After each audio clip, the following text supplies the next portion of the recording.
Go on air with the news hour. Hong Kong's chief executive Carrie Lam has just announced the formal withdrawal of that controversial extradition bill. The proposal sparked months of mass protests across the territory.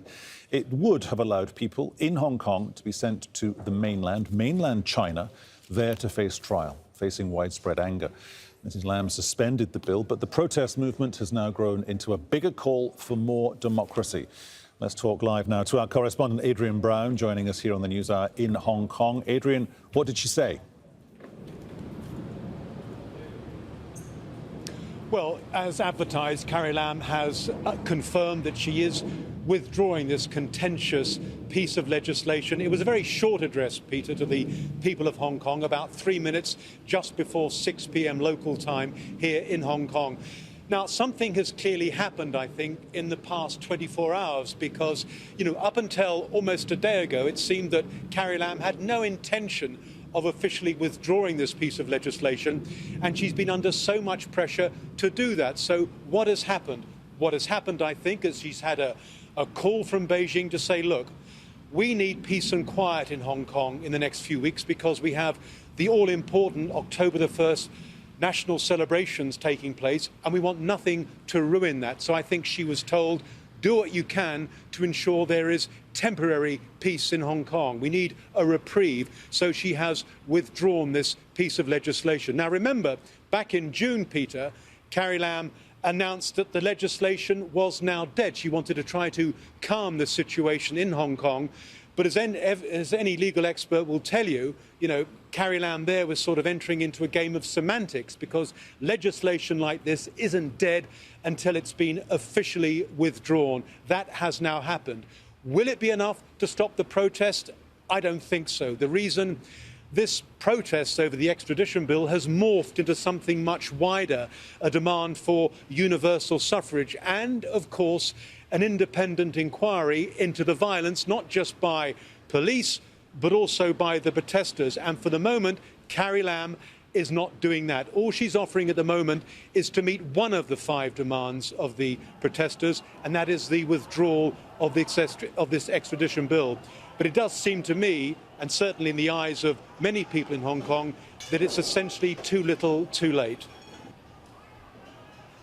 Concerned, Adrian. I mean, it's taken her a long time to get to where she is today, completely killing off this legislation. But she was also signalling as well, wasn't she? Look, I will talk to the core central issues that the protesters have raised. That has coalesced amongst itself, if you will, almost. They want more democracy. Talking to the protesters is not an inbuilt guarantee of more democracy in Hong Kong, however.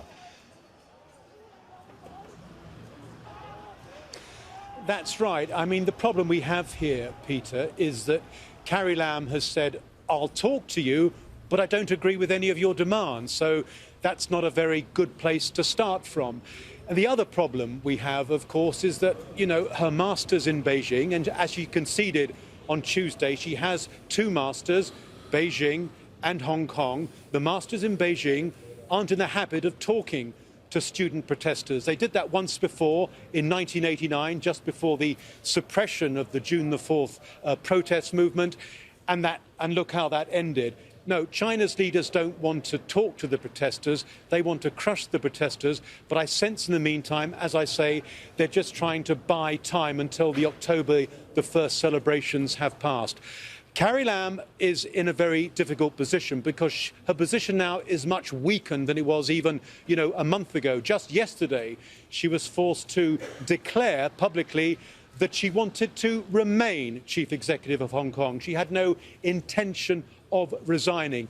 But of course, just hours earlier, there had been that leaked audio recording, which showed, of course, the exact opposite, with Carrie Lam saying if it had been her choice, she would have stood down because of her unforgivable actions, as she called them. And she used the word unforgivable twice. So, as I say, I think something has happened between yesterday and today for us to arrive at this point. I should say, Peter, that a short time ago, I spoke to a pro-government legislator, Michael Tien, who's also a local member of China's National People's Congress, so an important figure.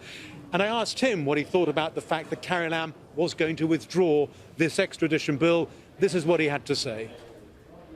It's the right thing, but it's a bit too late. It's not enough. I think the focus since July, beginning of July, have completely shifted now to the confrontation between police and rioters and how the public perceive. The public has been totally polarized and divided in the last month or two.